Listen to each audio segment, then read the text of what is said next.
So, afternoon, colleague. My name is Melody Shana. I'm the current REC-SBE manager. I'm the moderator for today's webinar. We are very pleased to be joined by Prof. Chris Pascal, all the way from UK. So we trust that we'll have a very lovely session. So Prof.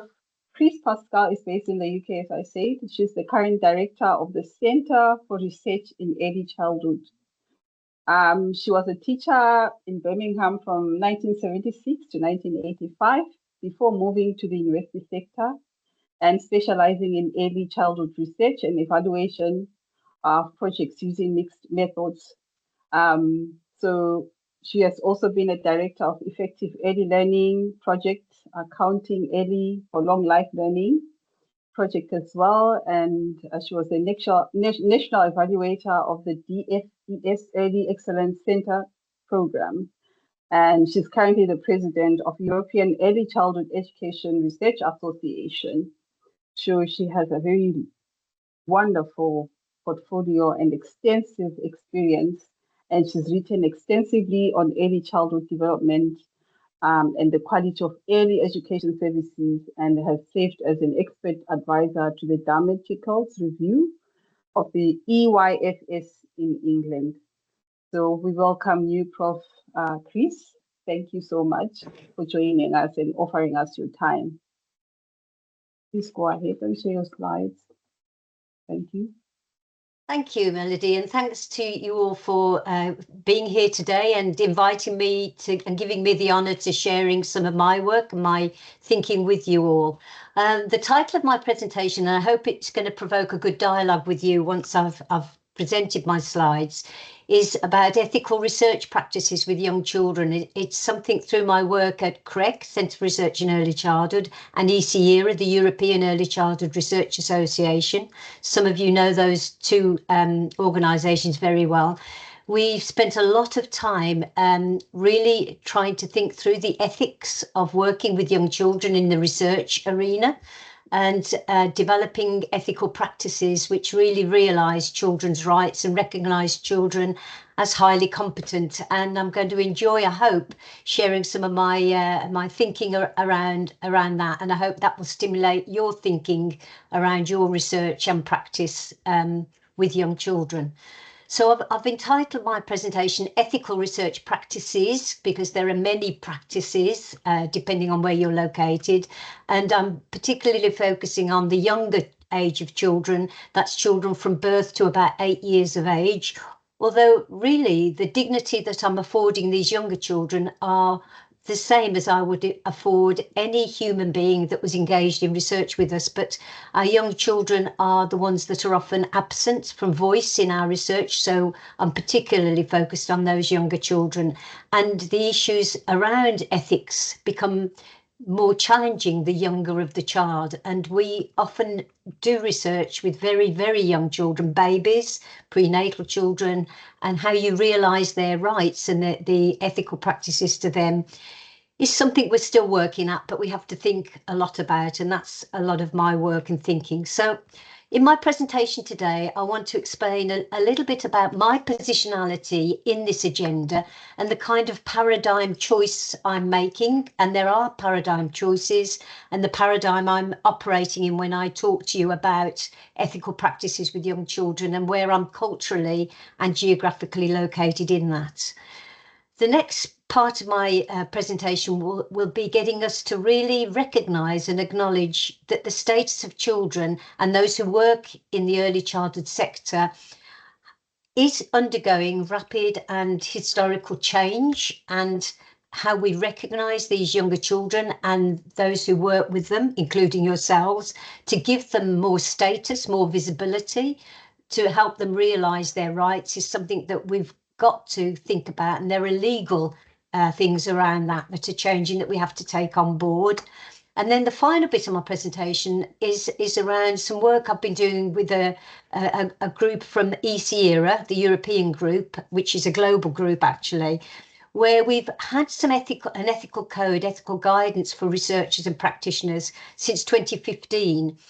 But this last year, we've revisited that and added to it because of the changing world context and knowledge view that's happened between 2015 and 2025. So we've had to revise that, and I want to say a little bit about the EECERA revised code and invite you to download it and use it in your work. So that's my agenda for this session. I hope that meets your expectations and needs. So I'm going to start the first part of my presentation to talk about EECERA and my personal positionality in the paradigm that I'm operating in. So I need to, I'm aware I'm talking to a group of colleagues who are in another part of the world, another continent, another cultural base, and I have to kind of, I speak in you today with great humility. I see myself as European. I work in England and in the UK, and we've had some difficult relationships with our European partners due to Brexit political differences.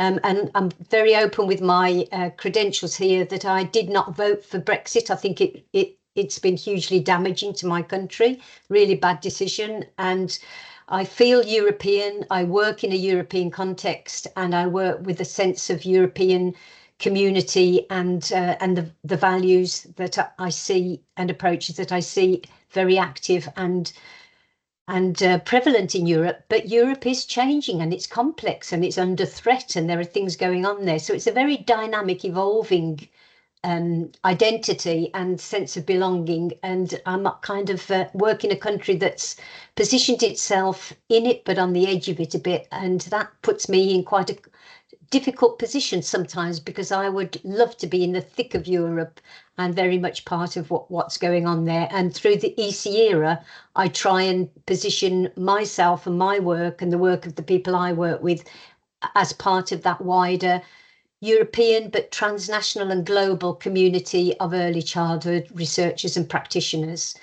But of course, my position in Europe is a part of the global norths, should I say, not norths, and with what is characterised as a set of Western values and credentials, and I make no apologies for that. That's where I'm located, that's how I grew up, that's the context in which I work. But I recognise that it's a very diverse, plural and rich cultural context, and that's one of the joys of being part of Europe and being part of that transnational group. So that's my personal positionality. I'm linked in with the university sector, but I work in a small charitable research organisation that's located in inner city Birmingham, an industrial town in the centre of England, and I work in a centre that is in one of the most deprived communities actually in Europe, and it's in a children's centre that provides education, family support, and support for children with special educational needs. And my research centre is located in that space, in that building, with those children and families. And I really love that, because my work is at the nexus of practice and research. And I walk in the front door of work every day and with the families and the children, the community, and it keeps me very, I call it, grounded. So in terms of the paradigm that my work is, and I've developed with colleagues the concept of a praxeological, it's very much informed by people like Paola Freire, Stephen Kemmis, which is reflective action research, but it has a very, very clear set of values and guiding principles behind the research. So the first, in praxeological research, it's very action oriented. We want to make a difference, but we acknowledge that there is no one truth. There are many truths, many perspectives, and knowledge resides in many places, not just in academic spaces. Children have knowledge, parents have knowledge, community workers have knowledge, practitioners have knowledge. It's everywhere, and there's historic, current and future knowledge. So I really embrace that complexity and plurality of perspective and knowledge, and we try and use that to co-construct agreed ways forward, agreed understandings across those knowledge I'm not going to call them differences, I'm going to call them enrichments. I work in my way. I never do research alone. I work in the company of others. So all my work and our work at CREC is collaborative and participatory. We work in communities of practice or communities of research, which includes people of all ages. And all of the people I work with, I like to be active with them and alongside them. I work in the company of others. And it's and I'm going to use this word, democratic, where I'm trying to empower people to have agency and to have a voice and to have actions and to really actively contribute and to share. I'll come back to the power a bit later, but it's a very democratic and participatory and rights-based approach where we acknowledge the rights, the universal rights that all human beings have, and particularly we recognise the rights of children to actively participate in their daily life and the decisions that are made about their daily life. All my work, although I have the title of Professor, Doctor, and I run a research organisation, I'm very practice and action focused. I want transformation. I want something to happen. I want to enhance and improve and empower practitioners to develop their practice and make their practice work for the people that they work with. You can see I'm very transparent about my values. I believe in social justice, equality, equity, all those kind of democracy, voice. My values, I hope, are very transparent to you, and you don't have to agree with me. I hope you acknowledge my values like I'd acknowledge yours, and we can agree to disagree sometimes, but we've got more that binds us usually than that separates us. And then everything I do is I try to be ethical in my practice. I try and live that out. And I have a set of guiding principles, which I'll talk to you about as we go through this presentation, that we've embedded into the EECERA framework. And that guides my work and helps me, like a lodestar, helps me make decisions, some of which the ethics sometimes are quite tricky and not clear cut. So we have to kind of live the best that we can, making as ethical decisions that we can. We get it wrong sometimes and we learn through that. And the final thing I want to say is, in a praxeological approach, we're very power aware. Every relationship has power in it. There is always power going on in any community, in any group, in any field. And I am beginning to be very well aware that the environment has power too. We are shaped by the world and the power and the environment we operate in. But we have to be aware of how that power is deployed, who has the power, where it's deployed, how it's deployed. And power is not a bad thing. It's a good thing if it's distributed and fairly shaped out, and different people have a turn to hold the ball and to feel their power. And so it's an empowering approach, as Paola Freire would say, but I'm always very aware where position lies. I'm not afraid to use the power I have, as long as I use it benevolently and well. But I don't want to hold the power all the time. I'm really happy to share it and give that power away. And I try and do that as much as I can, so that other people who often don't feel powerful feel that power. So that's where I'm coming from. That's my personal positionality, the kind of paradigm that my ethics lie in, and you can see that they're shaped by the cultural context and the geographic context in which I operate. So I'm going to talk now about my participatory commitment that I have in research, and hope that you would recognise this and embrace it in your own work, because I really believe strongly in participatory research practice, where we research in the company of others and we do research with our colleagues and with human beings. We don't do research to them. But that means if you're going to work in that way, you do research with people, not to people, and I'm including children in that. You need to have a deep commitment to fundamentally redistribute power within the relationships in the study. so that, and I'm going to particularly use children as exemplars here, but it would be true if it was any other adult, that I'm going to take a stand that I really do see young children and very young children as highly competent actors in their lives who have, under the UN Convention, the right, the legal right to manage their lives, to make choices about their lives, and to feed into decisions about their lives, and are supported when they're part of a research or practice community, that they're really supported to make their own choices about genuine options that matter to them, not your options that matter to you, but their options that matter to them. And I take a stance that you've got to give a real commitment to really trust children to make good choices, appropriate choices, choices that work for them and for those around them. And I trust them to do that. I have a deep stance of respect towards their capacity and their cultures and their individual personalities and who they are. And I try very hard to value their perspective in the research and give it a way of expression.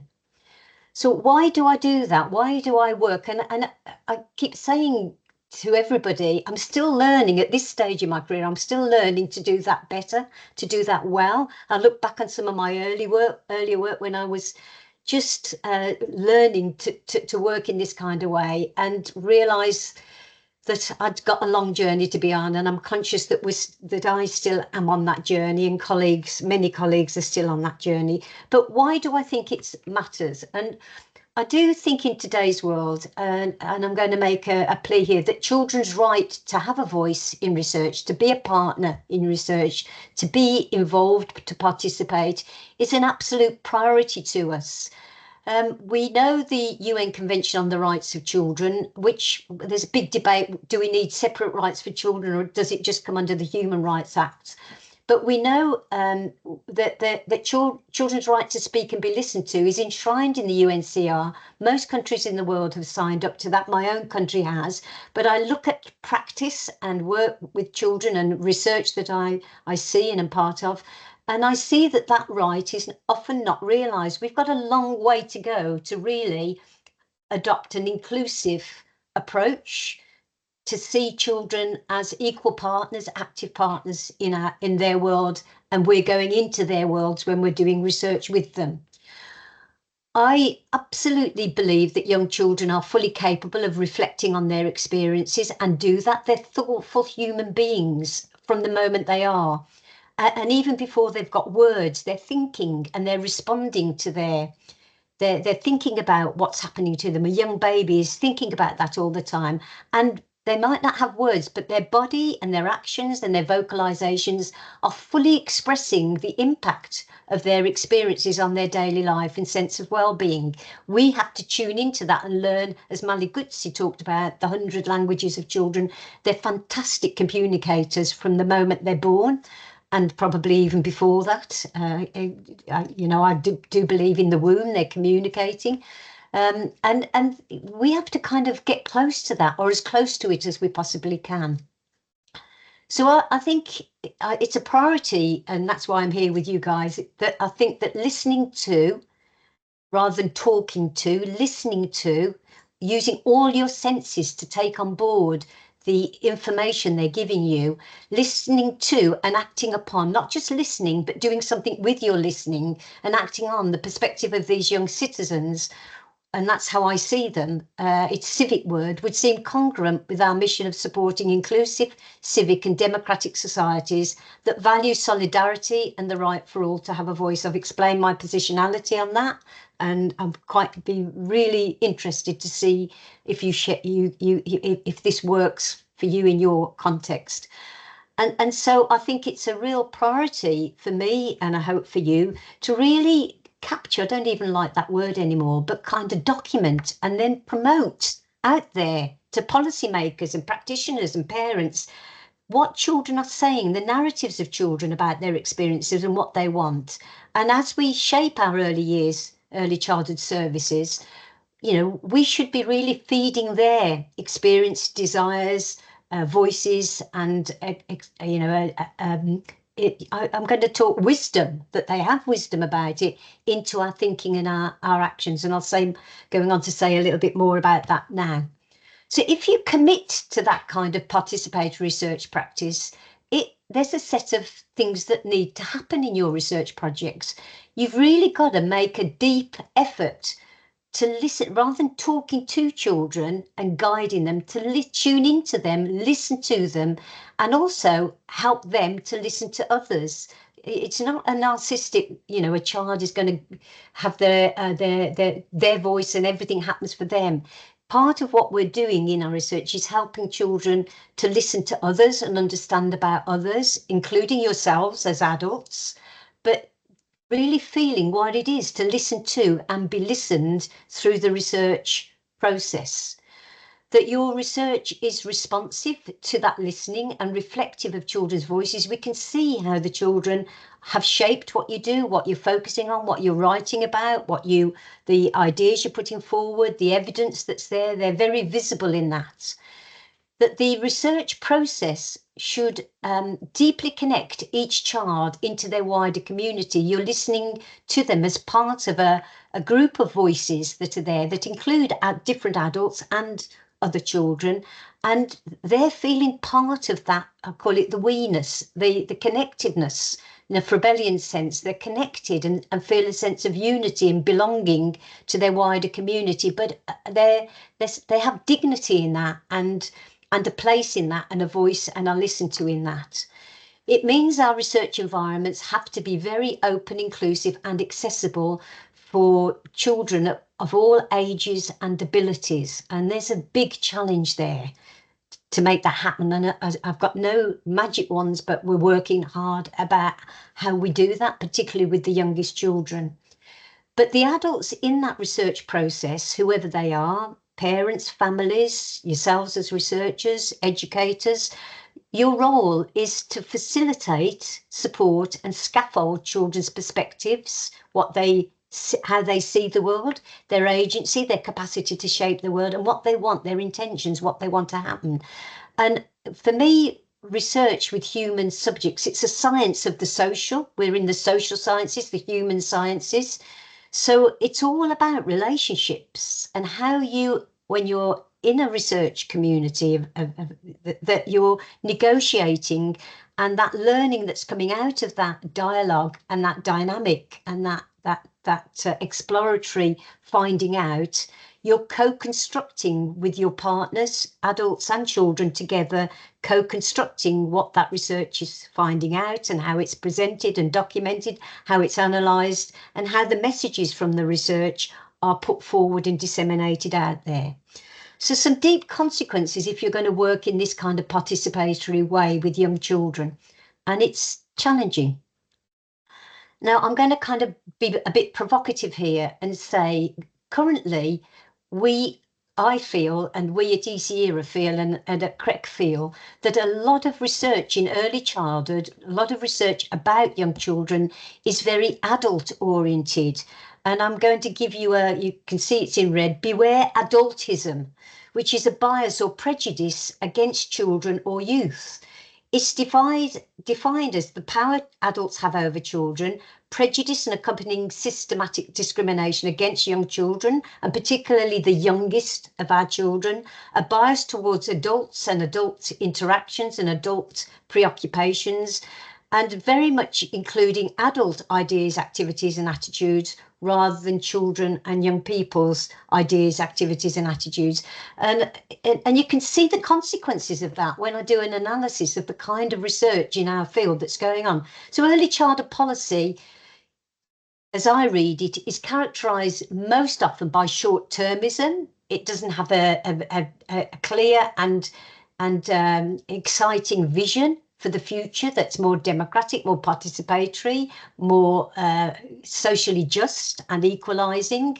And what you've got in that is important but competing policy agendas in that policy. So is early childhood an economic policy, a social policy, an educational policy, a family support and social care policy, a finance policy. It's all of those things. And because of the competing policy agendas, children get lost somehow in that. It's all about the policy, and the policy is driven by adultism. So if I look at the status of early years, I think we see in all of the writing and the policy decisions and the funding decisions that there's a lot of rhetoric that that early childhood now has some kind of status. It's seen as indispensable. Increasingly, it's seen as really important. But actually, what we see in terms of delivery of a service of support for young children, you've got a poorly paid workforce, a low status workforce, and in discussions about high-powered and big decisions around money policy, those who work in the sector are largely invisible, and their discourse is invisible. And certainly when I look at policy papers, children are often invisible in that. When we see the workforce, the consequences of all of that is a crisis in recruitment for people coming into it, particularly from certain sectors of our societies. We don't keep our trained people, they leave. Training is poor and often non-existent. And we've got a workforce with really challenging mental health problems. They're highly stressed, and I could read out the research. I've been involved in the research in the workforce, and the workforce is in a crisis. If children had a voice, they would look after the people that looked after them, I believe. Funding research is it supply or demand, some public or private, but bottom line, to deliver what children deserve and what those who work with children deserve, it needs to be much more highly invested in at a public level rather than leaving it to the families. There's no country that delivers a good system of support for children that doesn't have some national investment in that. And generally the funding is inadequate for the job that we're asked to do. Sorry, excuse me, I'm just going to switch my phone off. Delivery models of early childhood support to those children. I'm thinking of this if I was a child. It's fragmented. You've got mixed public and private and third voluntary sector. It's confusing. The children often are pitched from one delivery service to another. Even within a day, they have multiple transitions to make. So it's very fragmented what's on offer, and broken up and not joined up for them. And the quality is very uneven because it's market driven, and many of the provision that children are accessing in the long term is unsustainable. This isn't good for children. A lot of children don't have equitable access. They feel excluded and they can't afford it. And that's particularly true if you're a poor child, who are the ones that are going to benefit most from our services. And so I see that I've put the EYFS, that's the curriculum that we have in the UK. It's very backward looking. It's not future proofed. It says very little about growing up in the digital age. It says very little about the civic work we do. It says very little about the importance of play for children. So where are children in that? And I can see in all of those places where there's research and policy happening, that if children were in there and their voices were there, it would look very, very different to that. So that's one of the reasons why my work, EECERA's work, and I hope your work is going to really make a difference to putting children back as centre stage, as part of the dialogue, not the only voice, but part of that dialogue, and rebalance an adult-oriented research and policy and practice towards more child-centric approaches that are more balanced. Remember, I've said to balance them. We do need some adult-oriented research, but it can't be totally like that. We do have to include approaches that bring the children in, bring their daily life, their experiences into it, and really work for the children rather from the systems and the adults that work those systems. So when we think about research practice, and I'm now on the third part of my talk, I'm going to talk about EECERA, the European group. We've had for the last 12 months a working group on ethics in our work as researchers with that agenda. And we've had an ethical code for early childhood research since 2015. It's free to download off the EECERA website, but we've now got a brand new one from January this year. And we've added new thinking because things have changed since those original guidelines were there. And here's some of the big changes that we've had to think hard about. So the use of artificial intelligence and social media impacting dramatically on children's lives and on families and on those who deliver the services and those who research the services. So what have we got to say about that? How do we make that a force for benefit rather than for damage? And again, we have to think much harder about that.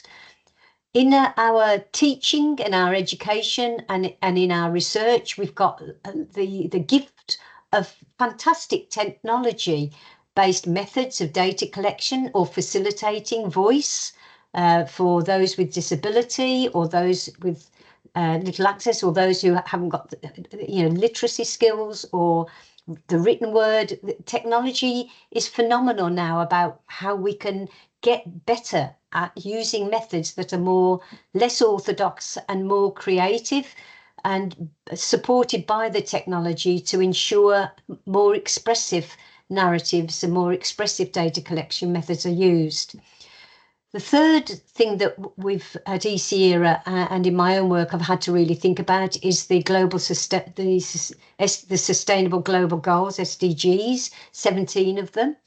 And all our research has to recognise the human goals, the social goals, the economic goals. They're not just and environmental goals. We really need to build that into our thinking and our actions. We've got a lot of learning to do about that. But our research should hit those goals of human, economic, environmental sustainability.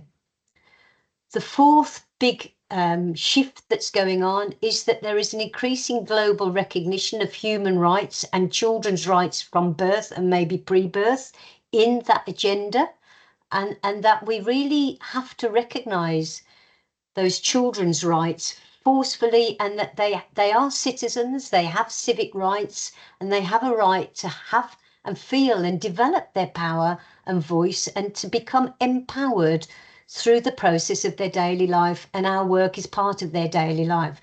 And they have different voices and many plural voices that we have to get on top of.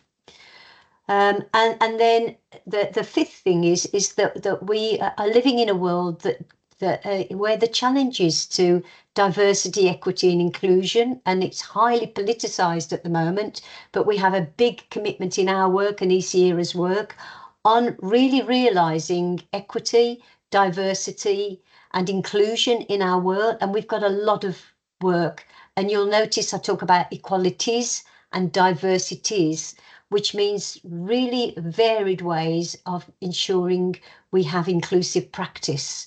And the big challenging and fascinating work for us all to be involved in here. It's an exciting time to be in this time of change when these things are there and being there, and such brilliant stuff going on out there to kind of learn from and practice and experiment with. So in the new guidance that we've got, new responsibilities towards participants based on that, because the dangers and the opportunities have changed, and in those we're particularly prioritising our responsibility towards children and realising their rights and their voice and listening better to them. We've got responsibilities towards the research process, how we do our research, the methods we use, and not, how we document and co-construct knowledge together. That has new opportunities and also new responsibilities that we have around that. And I also wanted to phrase, it isn't just the gathering of information, it's what we do with them. In our world, we call them our research outputs, and the dissemination, how we share that knowledge and who's promoted and foregrounded and highlighted in that, and the ways we do that. Again, in all of these things, there's big challenges but huge opportunities at the moment. Now, I'm very pleased to say that the new ethical code was published in the EECERA journal, and it's free to access. So anybody can download it at any time. We've negotiated with the publishers an open access, free to access code. So it's in this presentation, and I can send it to you, but it's there for all of you to look at and to use with students in your own work and with any dissemination you work. If you could foreground and share it, that would be absolutely brilliant. And I'm going to go back to where I started. What are your guiding principles? What are the things that guide our ethics? And in our revised codes, we had 7 guiding principles, a set of principles around each of these.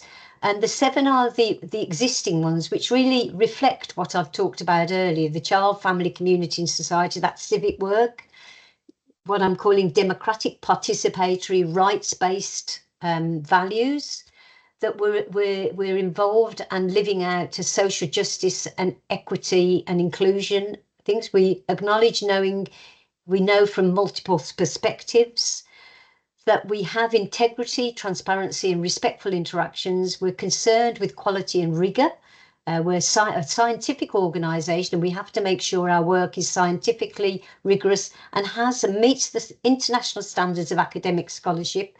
But we've added three new ones that come out of the sustainable goals largely, and the shift in human rights. So we really want our research, it's a principle that all our research has to demonstrate that it's making a social contribution, that we live better as a result of it, and we have better, I use the concept of flourishing and fulfillment, that those who we work with, and I'm particularly thinking of the children, but you can think of your colleagues, feel that their potential, their capabilities fulfilled, and that they can flourish and grow and develop as a part of it. There's a social, and that the communities flourish and develop when we work with them in this kind of way. We've got a guiding principle about recognising human rights, knowing what the legalities are around that and living those out, and the 17 global sustainability goals I've talked quite a lot about, but they're very much guiding principles for us too. And there's the website where you can find the ethical code, and you can find the link to download it. So I'm going to kind of bring this together to say, in my whole research life, and when I was a practitioner, Melody said I was a teacher for many years before I came into research and professional development, and all my work with young children face to face in the classroom, and then with families, and then researching, it's been a real lifetime challenge to live and work ethically and develop ethical methods that really are deeply respectful to human beings from the moment they are. And I've been on a fantastic life journey with my research and thinking around that. But it continues to be a problem and a challenge to me in any problem, in any piece of research. And I'm thinking of some of the current research I'm doing now. Those set of principles guide me, and I really work hard to try and live out those ethics when I'm working with young children, but operating ethically and equitably to ensure the voices of, I've called them silent children, and I might say adults who work with them, parents and educators, are really deeply heard and captured and documented in an authentic way and included in our thinking. It's an ongoing challenge and struggle, but it's something that I wallow in, I embrace in. It's a real lovely challenge. Is, have I listened to everybody? Have I captured that child's experience? Have I listened well? Have I tuned into where they are? I ask those questions all the time. That how I work with those children, does it really respect their rights to participate or not participate? And am I doing enough to explain myself carefully to them, why I'm there, why I'm with them, what this work is about? How do I do that? How do I explain myself to a baby? It's a big challenge, and it's, it gets us thinking a lot. How good am I at recognising what Moll calls children's funds of knowledge, and respecting their home language and cultural preferences, Do I really do that, or how far can I do that? And what are creative ways in which I can find to tune in to different languages and different cultural preferences? And really understanding 21st century children's daily experiences, which are very different to mine. How do I make sure that their experiences and the experience I offer them through working with them are meaningful to them in their life, and acknowledge their contribution really authentically, and acknowledge that they should be able to take me on a journey as well as me taking them on a journey. That's a wonderful challenge that have. These are lovely challenges to have, and there's more. Another set here. Giving children in the work and in the projects different options, and creating open spaces for children to express their experiences and perspectives in a variety of ways. Laura Lundy, I suggest you look at her work. She's got a really fantastic framework for spaces and places and voices. How do we give them, and where do we give the children opportunities to express and direct us? How does that happen? Can't just think there's only one way. We've got to operate with a variety of ways.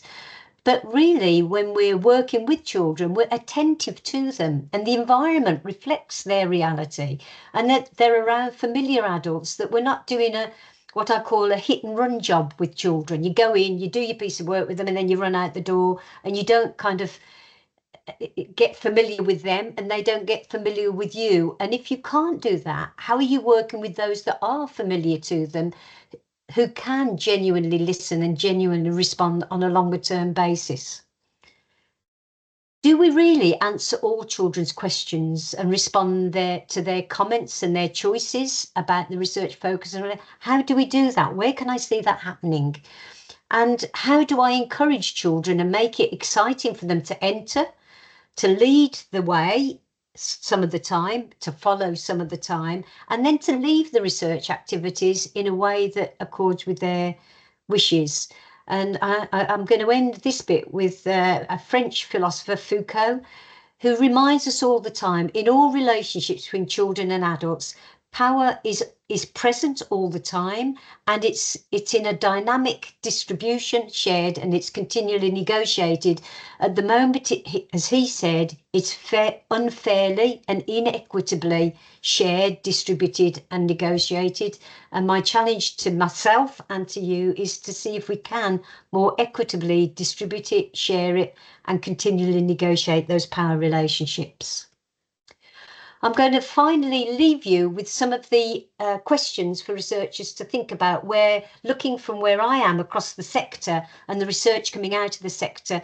And certainly we're really wanting to learn from you, our South African colleagues, and your multiple perspective. You know, we don't hear enough, we don't publish enough, and we don't share enough about what you're doing and what you're finding out. So from us, we're saying, what's daily life like? How do you guys capture? Do we know enough about what daily life is like for young children and those that support them in your communities?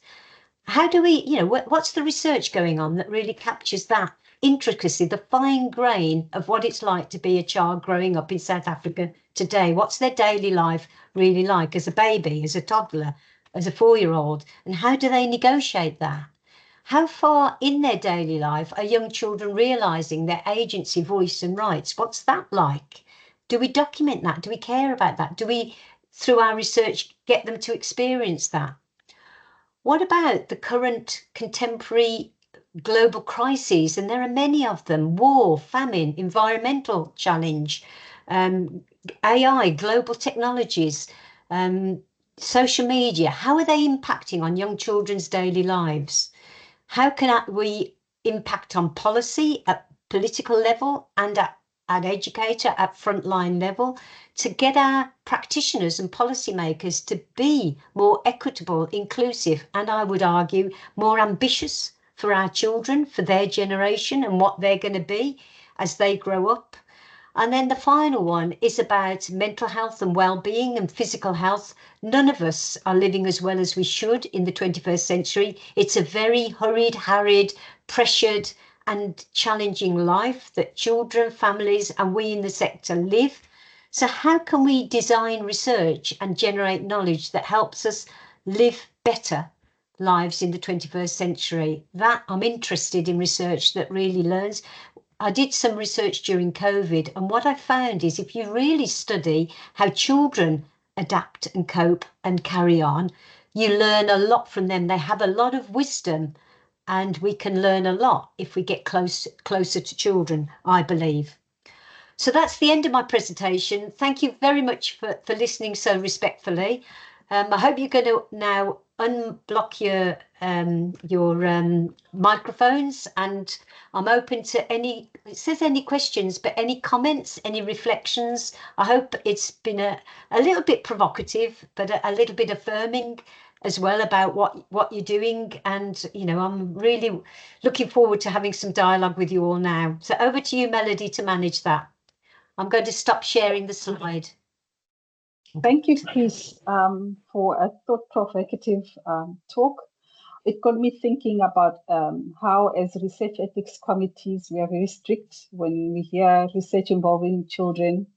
We are very strict when it comes to reviewing that. And it got me wondering how else, as research ethics committees, can we encourage or maybe to be strict but not so strict, or encourage our researchers to give an environment that's enabling and that's attentive to the children as they do their research. Because currently, as research ethics committees, we have assent forms. I wonder how far effective that is. So that's my reflection on that. But we do have questions on chat. Yeah, that's a wonderful question as well. Coming back to ethics, I have ongoing dialogues with ethical committees in England at our universities, which are often cross-disciplinary with a different set of values and really concerned with, they see young children as vulnerable and needing to be protected. They don't have that view of the highly competent, strong child with civic rights to have a voice. And it's almost unethical to not enable their voices. That's what I argue. It's the opposite of what they're trying to protect the child, but what they're doing is preventing the child from having that voice in our research and in our knowledge creation. But you do have to challenge them and promote them. And I'm hoping the EECERA guidance is increasingly being used by ethical committees in universities. And if you can feed it into the ethical committees, I think it's something that you can work with those committees to say this is an international group of scholars who've put this together. It guides research to international benchmarks of ethics. And hopefully you can start to kind of shift things a little bit around that. But you're right, Melody, it's a challenge, but one worth taking up. Okay, thank you. There's a question on the chat. It says, if the law permitted, how would you recommend a researcher approach children who are terminally ill and or are a victim of abuse to donate their organs or bodies for biomedical/forensic related research, respectively? How would one approach such a scenario with the required level of sensitivity? In terms of data dissemination, what would policymakers and other actors, e.g. the Health Research Ethics Committees, have to consider to embody the revised EECERA ethical principles? Just to say, if the law permitted that, you would approach children who are terminally ill with just the same level of respect as if it was an adult who was terminally ill. You would make sure that you were deeply respectful, that you gave them every option to participate, not participate. You would explain it to them in the best way that you could explain to them. But I think if adults I would come back to that question is bring the children to the same place as you would use with the terminally ill adult. And certainly they have the right to participate in your research projects, to have a voice, have a say over what their daily life is like, what they would have. And they have very intelligence. They have a lot of wisdom about they're experts in their life, whatever that life is, whether they're particularly disabled or terminally ill. I've done some research relatively recently with terminally ill children. I learned so much from them. And they're again another of this silence group who are never spoken to, but they're done to a lot. People act on their behalf all the time. And For you know, not malevolently, the adults are doing it for the best intentions and in a protective way. But mostly those children, in my experience, want to be treated like any other child and to have their daily life normalized as much as they can. And in that, they have the same rights as any other child, and those rights are human rights as well as children's rights. So I would look at how your guidelines, and EECERA's guidelines would absolutely apply to those children, but with this special care. When it's a particular group, we have to think especially about how we listen, what methods we use, how we document, how we represent them in the narratives, how we authentically capture what they want to say. And it's very difficult, very challenging. But that's what makes our work so fascinating and so groundbreaking. And, you know, we're using technology but in a very human and humane way, because in the end, this is about relationships and giving people dignity and status and a way to live their life, however long or short that is, in a fulfilled way that enables them during their life to flourish, feel their capacity, feel what they can do, not what they can't do, and to share what they know about their life that could benefit others. So that's a fairly long answer, but in a short way, I would deal with them like I would deal with any other child or any other adult, but with particular care to get it right, because those children have perhaps even more of a right because they have such shorter time and, you know, more important things to share with us, I think. Thank you. Thank you for a great question. Another question on the chat is that it says the main challenge we encounter in securing ethical clearance for research projects involving children, as review committees automatically classify them as medium or high risk. What recommendations do you have for review committees to enhance the evaluation process for these projects? That is the question. So that links to what you raised earlier, Melody. And do you know what I always do? I get myself on the committee. And then when we get on that committee, then when we get into the guidelines and discussions, I make sure I speak, and I do that. I bring in the ethical guidelines in the way I'm doing it. And it's true in our, you know, often because we're often put with health and social care where there's a lot of risk, a lot more risk involved, and young children are automatically categorized as the phrase is vulnerable. And I would say, what other category of human being would you categorize as automatically vulnerable? They are still, they're part of the wide range of human life and capacity. And children, as I said in the previous question, children shouldn't be seen as any more vulnerable as a group. There are vulnerable children within that group, but not all children are vulnerable. Young children are quite powerful, competent, strong human beings who the system has taken away their voice. The system has taken away their capacity to shape their lives. And here we are on research committees doing it again. Just to give you some current experience I've had, we've been doing some research for children of military families across the UK.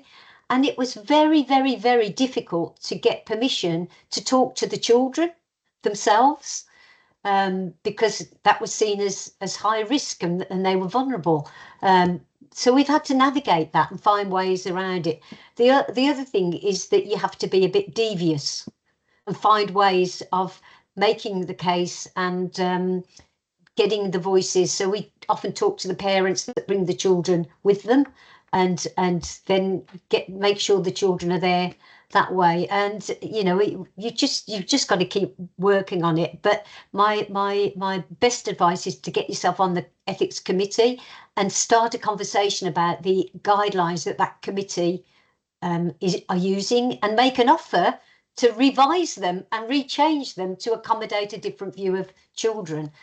And I think if you offer to do some work in revising things, they'll usually accept that. And then you might kind of open the door a little crack a bit, and that they don't see all young children as vulnerable. So, you know, step at a time, but raising the visibility of the issue, I think, is the first place to start. And you can't do that if you're not on the committee.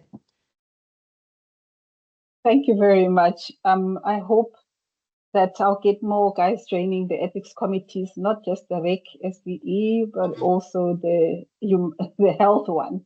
We are welcome to join us. We are currently revising our SOPs, so if you join us in good time, we might, you know, just an idea I'm giving you there. Are there any more questions? You're welcome to raise your hand and ask your question. I think it's really interesting that in the chat is a note from an AI assistant. Here we are in what I'm talking about, a new world here that kind of helps you with that. And apparently this AI assistant has screenshots, highlights, comments, or action items, and you can get an automatic summary if you log onto that website that's in the chat there. So there's an offer. But it's fascinating how we are accommodating AI and in a very positive way. And we've got to be really careful that we don't demonize AI and social media and the digital world, because there are a lot of challenges, particularly with children. There's a big discussion going on around the social media and smartphones and all of that in our country, and should they be banned for young children, and how much screen time should they have? So we need more work on this, guys, but you know, we've got to be really careful about not saying it's all bad or it's all wonderful. There are pros and cons with all new technologies and new developments, and we've got to adopt a very critical and evidenced way, which is why I'm saying we need to work more and try things out and then document it and systematically unpick what's happening. There's something in the chat. Thank you for a fascinating discussion. So much of this is also relevant to my research with non-speaking individuals who rely on argumentative and alternative communication. They're also automatically seen as vulnerable. Yeah. And that comes back to this blanket the blanket categorizing of certain children as vulnerable, and you know, when really the challenge should be back to us, and that is to how we listen better, how we use our senses, all of our senses, and use technology, which is what clearly Prof. Bormann is doing, is using augmentation, alternative communication. Really important to be creative and be experimental with how we do that, because we're still learning how that can happen, but the learning is fascinating, particularly if we share it, because again, you know, those non-speaking individuals still have a voice. They have thoughts, they have thinking, they have experiences, they have perceptions and perspectives, broad perspectives that we really, it's important that we find out from them about what that's like, but also give them the sense that they have that civic right to be to share that, and to be listened to, and to be responded to in a way. Yeah, sometimes the vulnerable label is a way to silence people, and you know, I think that's absolutely right. It's an excuse because it's difficult, it's tricky, you know, it's too hard. And who is it too hard for? It's too hard often for us rather than the individual themselves, because human beings find ways to communicate. We're highly communicative species, and we have lots and lots of different ways to communicate. You just look at a premature baby who is communicating to the world using all of them, calling out, vocalizations, body movements, facial expressions. You know, their communication shines out of them. What we've got to get better at doing is tuning into what they're saying, what those communication ways of communicating are. So, but it can't. For groups that have been silenced for a long time, and there are cultural silences as well. I'm just been doing some work with newly arrived refugee children, and they're our culture and their culture doesn't want to hear from them, actually. And so we have to kind of really enable and work, because you don't just say you had no voice yesterday and you got voice today. You know, finding your voice is a process, as well as developing ways to listen to that voice is a process. For an individual, finding their voice when they've been silenced is a journey that they're on as well. And we have to be patient and persistent and keep going with that. Thank you so much, Chair. And Chris, thank you as always for your presentations. It's always such a breath of fresh air hearing from you. I just wanted to make a comment and a bit of a reflection, and I think it has somewhat been said already. You know, the difficulty of getting ethical clearance in order to research with children. So I remember already as early as my master's, I was kind of pushed to the adults because it was just the easier option. And so it becomes quite habitual then to keep doing that. And the same with our own M&D students now, because it's more difficult to obtain that ethical clearance.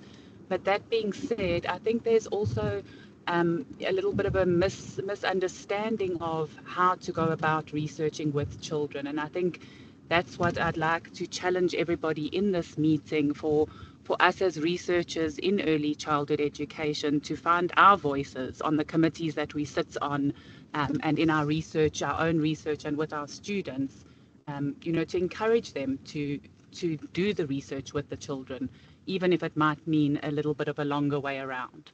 So yeah, thank you. You've definitely sparked something in me, and I hope everybody else too. Thanks, Donna. Thank you. Thank you, Donna, for the question. There's a comment in the chat. I appreciated how you articulated your positionality up front. From our perspective on the African continent, we also need to explore ways to redefine children as empowered agents with a voice and the right to participate in research projects. Thank you for a fantastic presentation.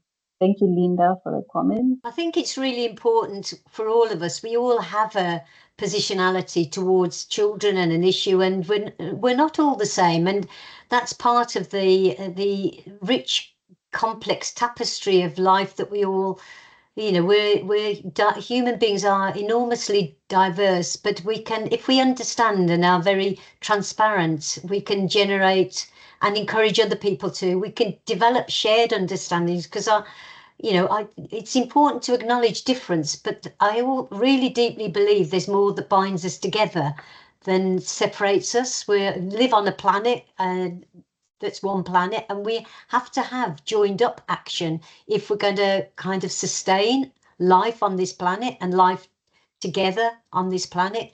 But that doesn't mean making us all the same. Part of the richness and the joy of life is the differences. So I love that plurality and try and, you know, model it. So with any piece of work I do, or any piece of work any of my students do, the first place we start is articulating our positionality and our belief set around a topic or an issue or a phase of life, and particularly our positionality around children, because they are very culturally shaped, and we need to be deeply respectful of that. And that shouldn't trap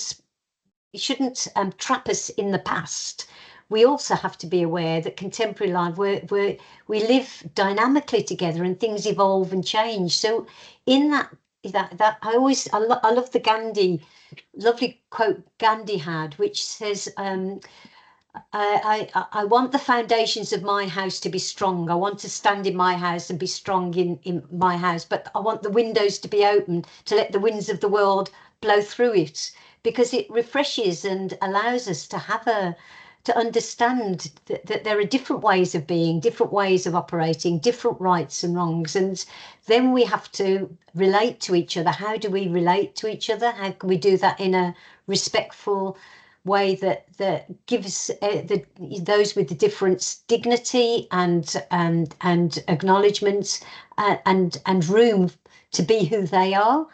But also I'm hoping in that they will evolve and shape, because we all evolve through interaction with each other. We're social beings, the human being. So the more interactions and the more plurality that's there, A, the richer life is, but B, the more growth and development that's possible, and the more options that you see of the, you know, Freire talks about, let's talk the language of possibilities, what we might do, not what we can't do. And I think it gives me hope. And certainly when things are tough in my country, I often reach out to colleagues in other countries that give me sustenance and hope and ways forward that me in my culture hadn't seen that way forward, but they often see things differently to that. So positionality, I think, is a beautiful thing to share with each other.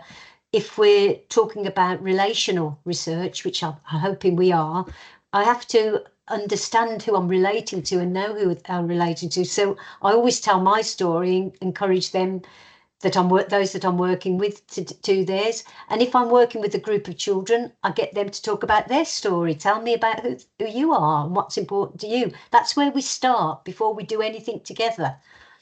So positionality is fascinating, but really important for rigorous research, because if we don't make that transparent, then you're presenting a kind of partial view of the world, or not a sanitized view, or a too tidied up view.